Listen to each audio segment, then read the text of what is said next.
Welcome back. We have another episode.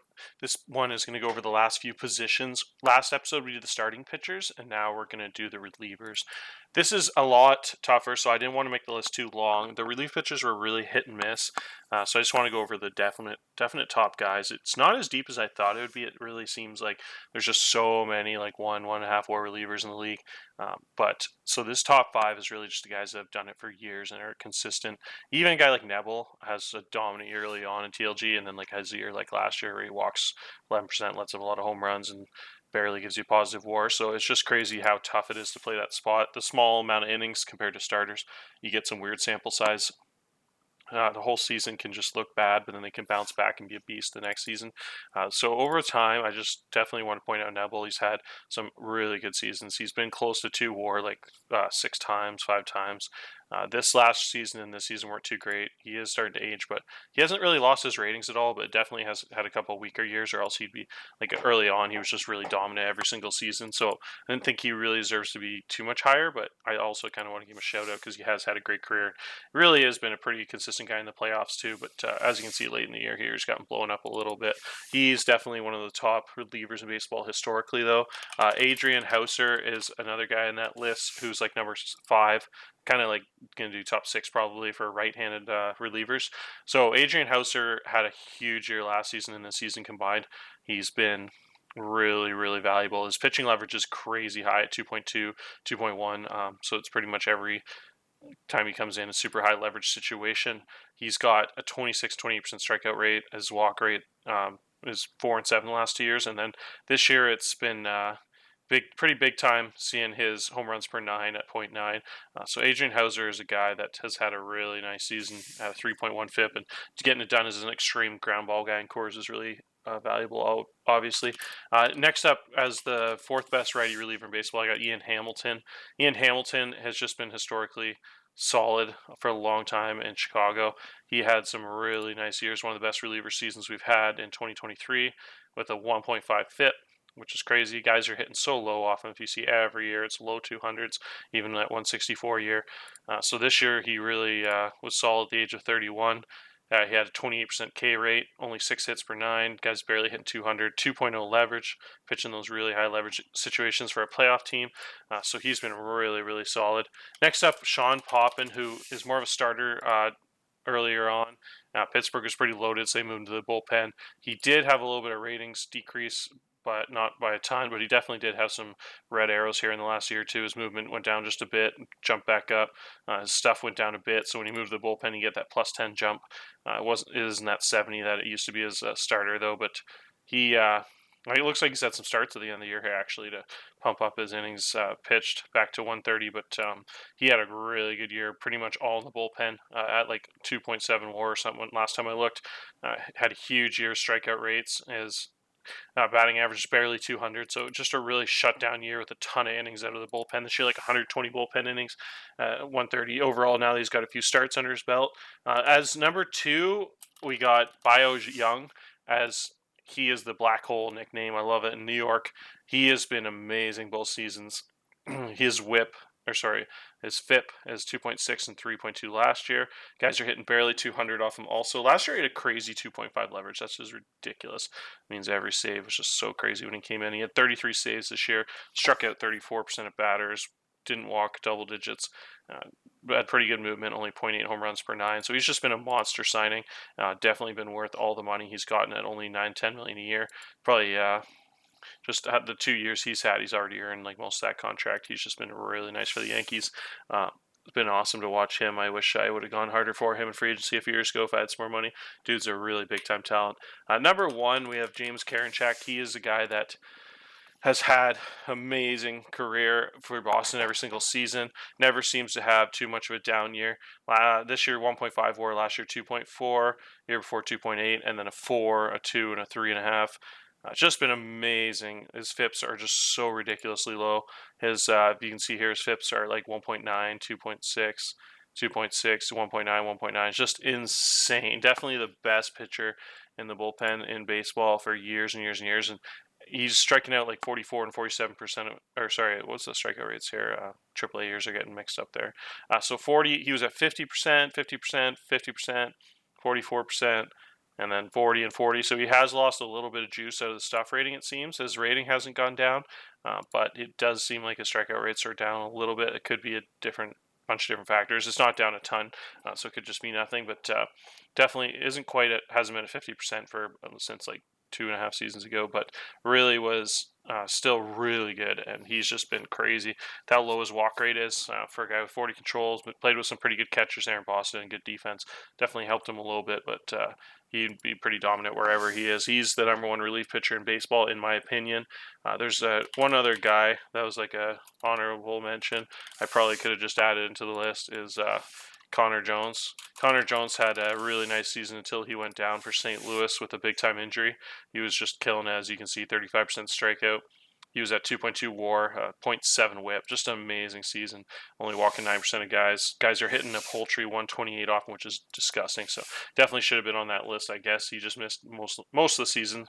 Didn't have a big sample size of 40 innings, so I didn't include him originally. But really, really solid. And then you got Sir Anthony Dominguez for me. He was really solid. Irvin Medina for Boston looks like another big-time relief arm. So that's all the righties there I want to go over. The lefties is a lot shorter list. Brandon Barriera has been helped a lot by Austin Hedges' dominance, but you still got to give him credit. He's still striking out 50% more of guys. No one else is doing that, even with the top catchers. Just been a monster season. He just came back from injury at the end of the season here for Arizona, so hopefully they can hold on and he can be an impact player in the wild card series. He's a really, really talented dude, so it's really cool to see him do well. Will Smith, I got, is like the number 5 lefty reliever in baseball.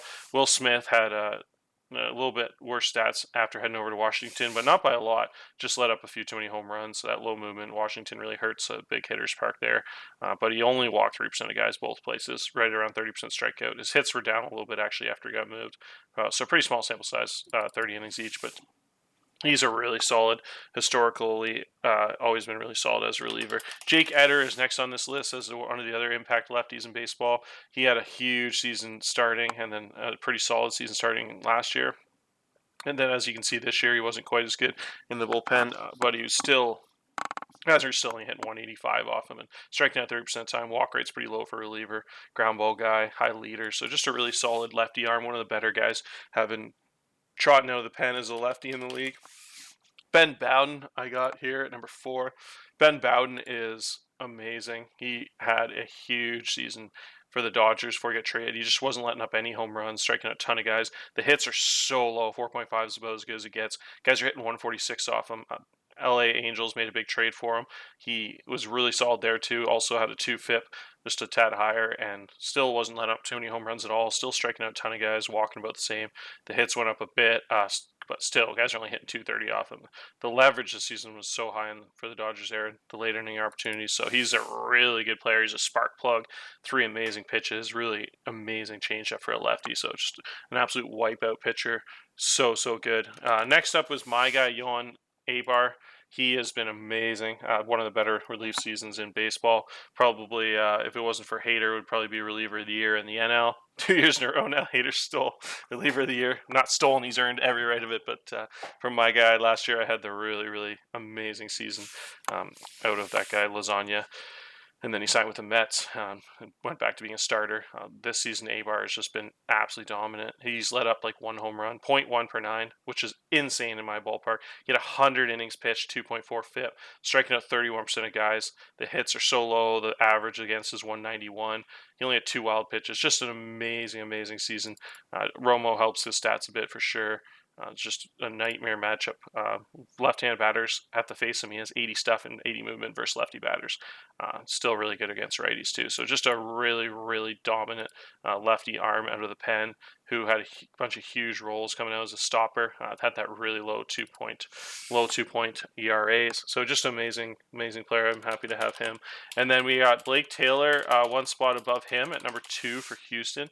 Blake Taylor is a monster. He's striking out 30% of guys and average against. Also, you see a lot of these low 200s. Home runs were limited pretty well this year. Had a huge season last year too. So it's 3 years in a row he's been really magnificent. And the home runs are always really consistently about 0.6, 0.7 it looks like. The walk rate was so low last year, 3%. Went back up to 7 this year. But just so good both years. He logged just a bunch of innings these last 2 seasons at over almost 130 innings. So he's been really good for Houston there. Helped them recover a lot in the second half of the season. And number one is obviously Josh Hader is the number one lefty reliever in baseball. Josh Hader's been so good. He's striking out 47% of guys. Last year was at 42. It jumped almost 5%. His innings is just crazy. He's pitched a ton of innings these last 2 years. He's at 250 innings. His whip is so low. His FIP is so low. His strikeout rate's high. This year, the only difference wasn't quite as dominant as last year. WAR-wise, he did let up a few more home runs per nine. But other than that, he was just as good at everything else. He's actually better at the strikeouts. Guys are hitting 170 against him, 150. The year before that, 130. So it's just been insane how good he is. He's just been one of the best relievers of all time. When it comes to TLG, and he'd probably be one of the best in history if he did this in real life. So just really special season out of him. And then next up, we're going to do the catchers. I'm going to group up the catchers as the last position. Actually, you know what? I'll probably do that in another episode. Let's do a short little episode for these relievers here. Honorable mention for lefties. There's a couple guys that are pretty talented. I'm really keeping an eye out for Joel Ford. Joel Ford is a young second-round pick. He's learning from Hader there in San Francisco. I just wanted to show how sweet his profile is. He's got that crazy changeup, nice cutter. He has that really good control for a reliever, and home runs are only 0.2 with that 50 movement.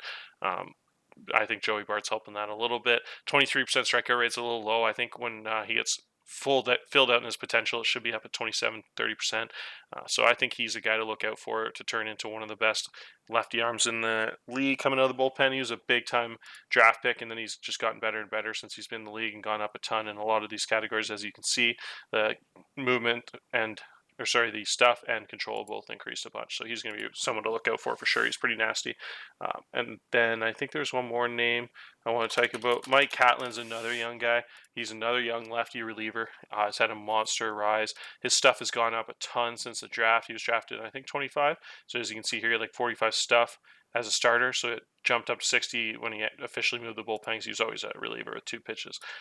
And then his control has gone up a ton from like 30 to 45 since the draft. So in just like a year, he's gone up a boatload, and he's in AAA this season. I think he's going to be the top lefty prospect to look out for. He should be a shutdown fastball changeup combination lefty. He throws 101 with monster stuff.